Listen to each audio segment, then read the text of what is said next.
Okay, we are holding chapter 19. This is the fourth class. And we were discussing last time the idea of how the Nefesh Bahamius covers over the natural inclination of the godly soul with a, so to speak, a sackcloth, and it covers it over with like a garment, and it causes a person to get confused in terms of what he should be doing and what he should be going for. Because naturally speaking, the godly soul wants Hashem. It wants Lidabek, it wants to cleave to Hashem. That's what it wants to do. So it wants to become selfless. And the animal soul is saying you have to become self-absorbed. And so therefore there's a clash going on here. The animal soul says, listen to me. And since the godly soul is enclosed within the animal soul has a lot of power over it. And like we said last time, it causes the godly soul to be in a state of gullus, to be in a state of exile. Exile means that the normalcy is not happening. The things that are normal are not what are taking place. In other words, it's supposed to be like this, but instead we are in exile. And if we're in exile, we're not where we're supposed to be. That's what's happening here. Let's continue inside on page Chafhei. We'll go back a little bit and read through. From the top of the page, by the period. V'lachein, it says, Nikras avazu b'nefesh alokis sheretzoyne v'chepsa ledabek v'Hashem chayei achayim baruch hu b'shem av mesuteres. And therefore, this love, which is found in the nefesh alokis, whose will and his desire in a pleasurable way is to cleave to Hashem, the life of all life, Baruch Hu, b'shem av misuteres. This is called a hidden love. Why? Kihi misuteres v'mechusa. It's hidden and it's covered over b'levush sak, with a sackcloth of klipa, b'poishe Yisrael, in the people that are against Yiddishkeit. The truth is, it's not just Poshe Yisrael, but it's in all of us, right? This is where we got up to last time. And from this garment comes out the Ruach Shtus, the spirit of folly. That spirit of folly is what causes him to become confused. It causes him to not see the reality for what it is, but to be living a false life. That's what it says. A person would never sin unless a spirit of folly fell into him. In other words, how could a person go against Hashem? It's impossible. Right? Hashem, the creator of everything, the creator of me, is asking me to behave in a certain way. It makes no sense whatsoever that I should go against that. It just doesn't make any sense. Unless, of course, I'm in a state of confusion. Because I don't see the reality for what it is. And because I don't see the reality for what it is, that's what makes me go in the opposite way of truth. So this love that's naturally inside of me is right there all the time. It's just that it's covered over. So the question now is going to become, how does that work? How could it be this way? Let's go further. Ella shegolus hazel bechinas chachma eina ella bechinas hamispashetis memenu benefesh kula lahachioso. Okay, now at this stage we're going to split our conversation into two. Up until now we've been talking about chachma. We've been talking about chachma as being the place where Hashem is dwelling in every single one of us. The Oneself is there. And we're talking about how Chachma is giving chayis to the rest of the entire person. Right? So we're going to call that the hispashtus, the expression of the Chachma, which goes in through the entire person, gives him his life and gives him his energy, gives him his everything. Now, when we're looking at this equation, what we're going to do is we're going to split between what we're calling the hispashtus, the expression of the chachma, and as it is expressed throughout the rest of the being of the person, and the root, the actual chachma itself. Okay? And let's go back. What does he say here? Ela shegalus hazeh, this exile, lebechinas chachma, which is, so to speak, impacting the chachma that we've been talking about for the last two chapters, All of a sudden, he changes direction here, and he says, Eina ella, it isn't impacting the chachma itself, ella lebechinas hamispashetis mimenu benefesh kula. It's what it's impacting is the expression of that chachma, the way it's impacting the rest of the person, the rest of the body. That's the part that is being sent into galus. How is this chachma really impacting? The way the chachma is impacting the person is that it's going into the rest of the body, into the rest of the nefesh, lahachiyayisa, to give it its life. Aval shoyrish ve'ikr, but the root and the main part, shel bechinas chachma, of the chachma shebenefesh, that's in the soul of the nefesh elokis, hu b'moichin, that is in the brain. Ve'eino mislabeshes belevush sak de klipa shebelev, and this point is not being enclosed within the sackcloth of the klipa. It's found in the heart on the left side. Bebechinas galus mamish. That part is not in a state of galus. Excuse me. Rakshehi bebechinas sheina birishayim. This part is in a state of sleep or dormancy. Okay, now, what are we talking about here? We're saying there are two different things taking place at the same time. We're saying that one part of the chachma, which is the part which is giving chayas to the rest of the soul, that part of the chachma, that is in a state of galus. That's what we mean when we say that the nefesh of Bahamis is covering over the nefesh of Lukis, and it's covering it with the sackcloth, and it's causing it to sin because the ruach ashtus, the spirit of folly, is going into the person. That's galus.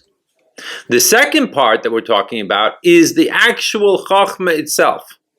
That part, what we're saying about that is that it's in a state of sheina, in a state of sleep. Now, what's the difference between galus and sleep? Let's just talk about it in a abstract way. Galus means what? Galus means that I have someone outside of me that is controlling me to do something that I don't necessarily want to do. So, for example, let's say that the king's son has been captured and is now in some island somewhere, and he's being forced to act in a certain way, to do a certain type of labor, and to do things that this prisoner needs to be doing. Now, if you went over to him and said, listen, you're the king's son, you're the prince. Come on, you have to act like a prince. You can't act like this. What are you doing? You're acting in this manner? You know better. You were raised on the lap of the king. You were raised in the palace. You know how to behave. You know how to act. As much as he wants to do that, he has all these guards surrounding him. He's put in a scenario that he is not able to change. Because something outside of him is impacting him, is affecting him, is controlling him, is not allowing him to behave as he would normally behave. That's the idea of galus. What's the idea of sleep? The idea of sleep is also a time when a person is asleep. He is not conducting himself in his normal way. He's not using his normal operating system. He's not able to talk. He's not able to, speak. I said speak, talk. He's not able to work on anything. He's not able to write. He's not able to have a conversation with someone. He's not able to. He's asleep. But who's making him sleep? He's making himself sleep. He's asleep. There's a big difference between a person who's asleep or a person who's in jail. The person who's in jail, the person who's in this island somewhere off the coast of who knows where, you have to break him out of the situation which is being forced upon him. When you're talking about being asleep, on the other hand, all you have to do is wake the person up. If you wake the person up, then he comes back to himself. That's it. There's no extra other person, other entity, other control impacting him. It's him. He's just in a state of temporary dormancy. Now, with that in mind, let's go back to the Tanya. And it says like this, that level of Chachma, which is found in the brain, is not in a state of gullus. It's not being controlled. It doesn't have the sackcloth of the klipa that's found in his heart covering over him. That's not where he is. Rak shehi bebechina sheina. He's in a state of sleep. Birishayim by Rishayim. Ve'ena po'eles pe'ulasa bahem. And therefore it is not impacting them in the way that he normally impacts. Just like a person that's asleep. You can't have a conversation with a person who's sleeping. As smart as the person is, he's not going to be able to answer any of your questions at this moment.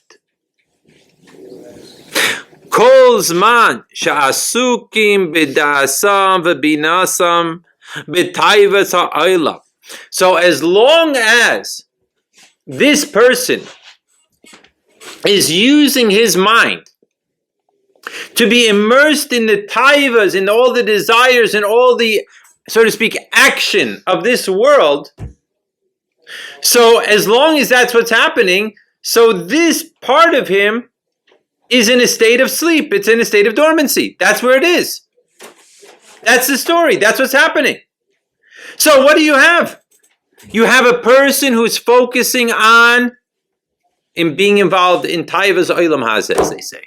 Desires of this world, all my passions, all my things that I want. I want this and I want that, and I need this and I need that, and that's totally immersing me in this whole derech, in this whole way, and therefore the part of me which is totally nullified to Hashem, to the Or Ein Sof, is in a state of sleep. However, here comes the kicker. Kishibayim lidei nisayon. When, however, this person is brought to a state of a situation of a nisayon, a challenge. Bidvar emuna, with regards to his emuna, his belief in God. Shehi l'mayla mehadas, which is beyond das. It's beyond his focus. It's beyond his intellect. Vinaga ad hanefesh, and it touches him in the soul. Lebechinas chachma sheba, to the level of chachma that's inside of him. Azai hi neura mishina. So at that moment, then the sleeping giant awakens. It wakes up from its sleep. And all of a sudden now, when the sleeping giant wakes up, it all of a sudden takes over completely. It impacts him and it pushes down into his whole being the koyach of Hashem, the koyach of God, which is Malu Bishba. And it just changes the whole situation. So let's explain what we're talking about. What we're saying here is as follows. A person as far away from Yiddishkeit as he is, all of a sudden is told, either bow down to this statue or else. Throughout history, Jewish people have said or else. And it makes no sense. Here, this person is not living his life as a frum Jew, as a religious Jew at all. This person is going against Yiddishkeit. He's fighting against Yiddishkeit. He's not eating kosher. He's not keeping Shabbos. He's not doing any of these things that you would imagine him to do. Yet, at that moment, all of a sudden, he's ready to die for being Jewish. You're not ready to live as a Jew. Why are you ready to die as a Jew? What is going on here? So what he explains is that since each one of us has this Chochmah, which has the infinite God dwelling within it, inside of ourselves, when all of a sudden a person is faced by such a chaotic, such a tremendous challenge to his being, it all of a sudden it breaks through all the barriers and it touches his chachma. It has nothing to do with knowledge. It has nothing to do with information. It has nothing to do with understanding. It has to do with, this is a soul matter. And when that happens, the soul all of a sudden wakes up. And when the soul wakes up, a new operating system takes over and he is ready to do whatever he needs to do. That's what's going on over here. And therefore, it is not based on how big of a rabbi he is or how learned he is or anything like that. It has to do with every single one of us, no matter who he is. Because this is not based on information or understanding, as I said before. It's a soul matter which is in every single one of us. And when that chachma gets touched, like I said before, it's like the sleeping giant. Once the sleeping giant, you could play, and you could play, and you could play, and you could play all around him, and you could do anything. But if you wake up the sleeping giant, all of a sudden the game is a different game. And everything else just falls away. It's like the nuclear bomb that just goes off, and everything else just gets knocked out of the way completely. And therefore, there's no more sackcloth, there's no more klipa, there's no more animal soul, there's no more nothing. It's just his unity with God. And when there's just only his unity with God, there is nothing else. And that's the essence of this point. Okay, I think we'll stop here for today.